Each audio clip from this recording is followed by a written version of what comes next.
Dad's still worried about me. That's a different story. But he's always worried when I'm facing a camera. He's always worried when I'm speaking. He's always worried when I'm not doing anything, actually, for that matter. But thank you for putting me in a spot. I had no idea that I was going to be actually speaking, but thank you, Suman. Suman's been, in fact, a terrific friend over the last 10 years. And he's been somebody, in fact, during the time when there was a huge debate, discussion in entire, I think, Telugu landscape, the then Andhra Pradesh, now Telangana and Andhra, a lot of debate on the new state, agitation, etc. But Suman was one guy about 10 years ago. We are in 2017, in 2006 and 7. Even then, he actually was a firm believer that things would only change for better with two new Telugu states. And I'm delighted that I have a good friend like him, and I'm sure he's a terrific boss here as well. So I think one round of applause for Suman, please. Firstly. Secondly, now, I wasn't that bad a student. I was an average, above average kind of student. But yeah, I mean, like most of you, like many of you, I think in India, you typically end up in a default mode. I wanted to avoid math for the longest period of my life. So therefore, I chose biology. And when you choose biology, you pretty much are left with 2 or 3 options. And then I ended up in pursuing one of them. I ended up as a microbiologist. And then I did my biotechnology. And then I did not want to join the mainstream of the population. So I wanted to buy some more time. So I ended up. So this might sound really bad, actually, when it is telecast. But yes, I'm going to go ahead and say it anyway, because I'm getting some very interesting looks already. Yeah, so I ended up actually going to the United States, not in the pursuit of excellence, but more to buy some more time before I joined the mainstream and start working or getting into a business or becoming an entrepreneur. So that's how I ended up in the United States. But I ended up in possibly the best city in the world after Hyderabad, of course, New York City. So I spent almost 6-7 years around New York City in the tri-state area, and I really loved what I learned there. And eventually had a chance to move back to India and head this entity I was working in. I launched their South Asian office here in Bombay and opened one more in Colombo, one more in Dhaka. And then eventually, again, as they say, when the calling comes, I think you have to be there, and that's exactly how it happened. My father was then on a war path with the then central government. He had quit as member of parliamentship, and it was a do or die kind of battle, so I had a choice to make. I didn't tell him, in fact, I didn't tell him I was quitting my job. So it was not a path that I chose by choice. It just happened, and kind of life kind of keeps opening doors, and depends on what door you choose to enter, I guess. So that's been the journey so far. It's been very interesting. The last 3 years, in fact, have been exhilarating because of 2 reasons. One, there were a lot of apprehensions around Hyderabad and what would happen to brand image of Hyderabad, what would happen to the IT industry here, what would happen to industry at large, whether investments would trickle in, whether investments would stop flowing in, and what would happen to all the international giants such as Pega, who've set up shop here, etc., etc.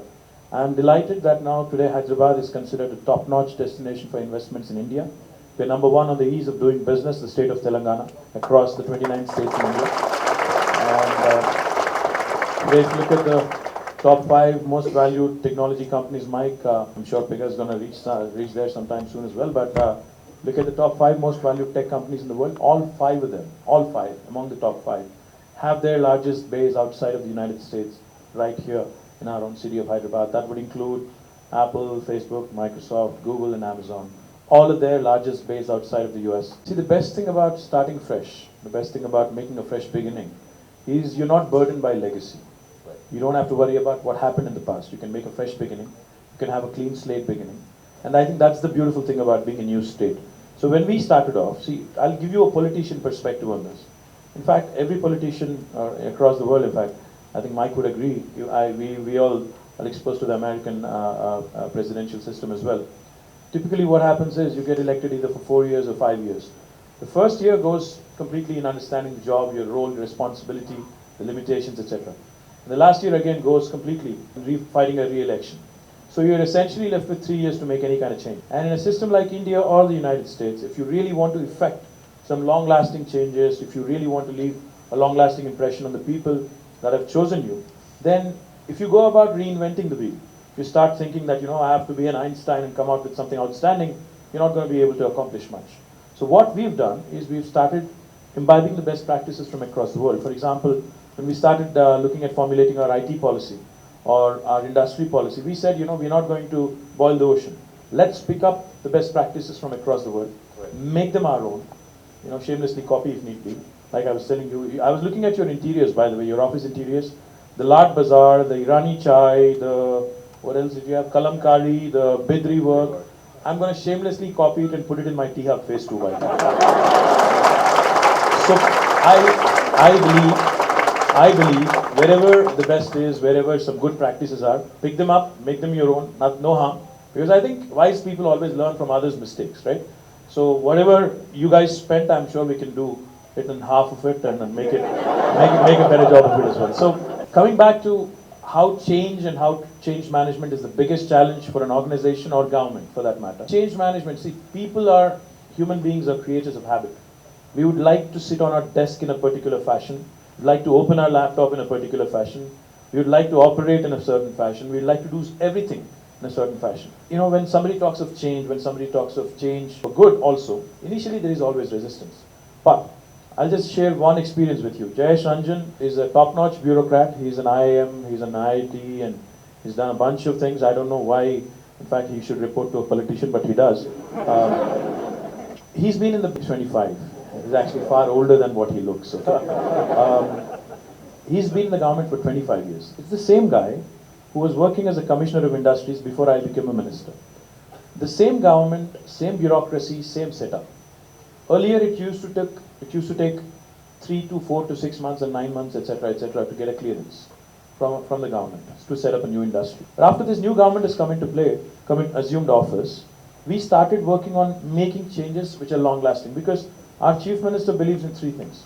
He says minimum government, maximum government. He also says no individual or institution is a repository of wisdom. So pick up the best practices. And the number 3 thing he says, he never fails to remind us, is any change that you want to bring about, unless it has a social impact, unless it can bring about a social change, it's futile.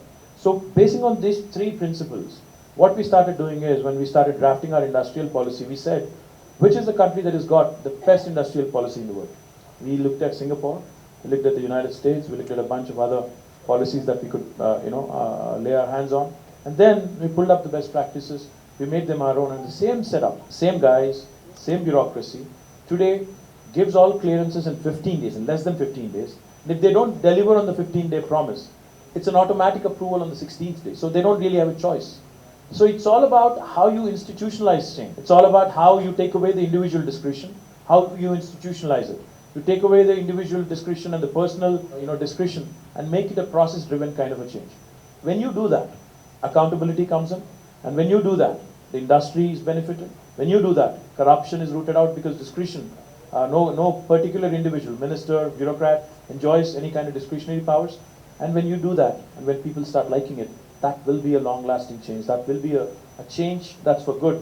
Any government coming in after us, it could be anybody, they will not be able to change it also, as long as people feel that they are benefited from this change as well. So it's been an interesting journey, but the same bureaucracy, which obviously had a tough time in understanding the previous government's priorities, has now learned, understood, and started realizing that this is a change for good, and has started affecting it, and I'm delighted. That's why Telangana is the #1 state on ease of doing business, because we made it easy to just come in, hit the ground running, and start doing business in Telangana.